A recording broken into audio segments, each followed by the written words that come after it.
This grandiose phantasmagoria, the temptation of Saint Anthony, was created by the artist Jacques Callot. He completed the engraving in 1635. The French master, in a satirical manner, depicted humanity's struggle with demonic temptations. His images are grotesque and expressive, and his artistic language is full of metaphors reflecting the obscurantism and fanaticism that ruled society for several centuries. Tens of thousands of people were burned at the stake by the Holy Inquisition.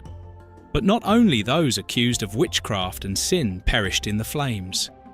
They also sent, without hesitation, those suffering from an unknown illness.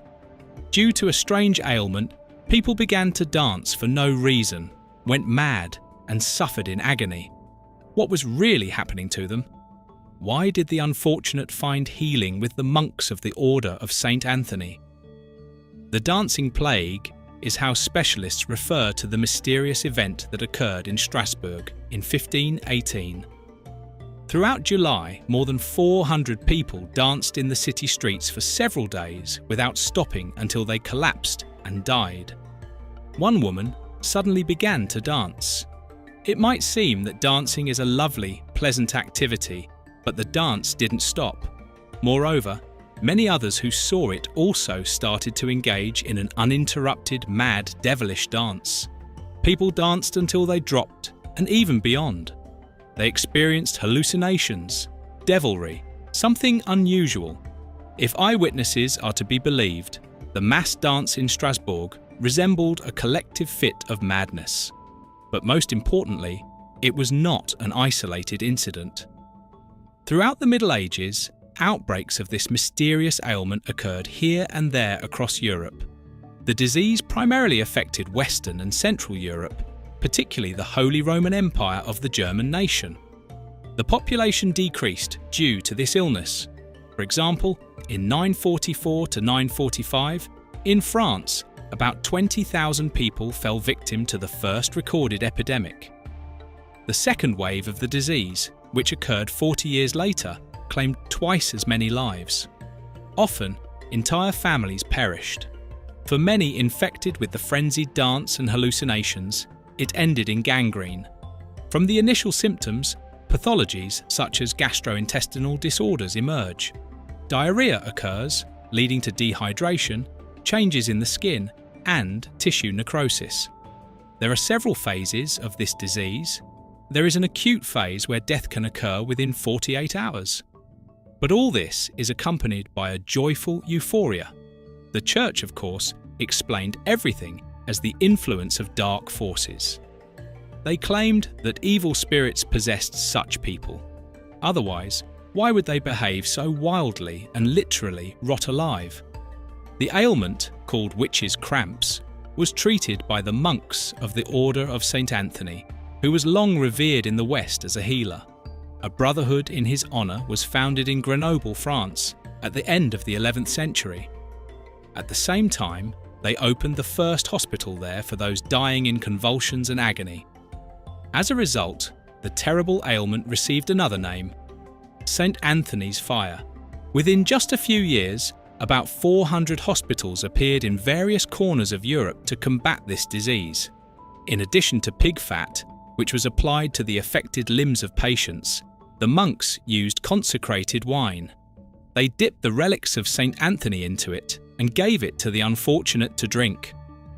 As strange as it may sound, some patients in these hospitals did indeed recover. However, the pig fat, consecrated wine, and daily prayers had nothing to do with it.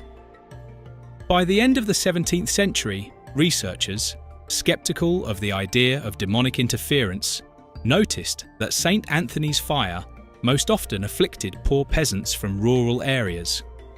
They mainly ate bread. Of course, the hospitals also had flour products, but they were made from monastic grain, not from what the peasants grew themselves. In reality, as has now been discovered, the cause was likely a specific type of fungus that contaminated the grain, creating a completely insane, poisonous cocktail that the peasants consumed with their bread. Ergot is the name of the fungus that researchers believe caused witches' cramps and St. Anthony's fire. In the second half of the 17th century, the French physician Louis Tuillier noted that an overdose of ergot causes convulsions and impaired consciousness, and sometimes even leads to death. All this closely resembled the symptoms of witches' cramps. The mould fungus spreads, infecting wheat crops.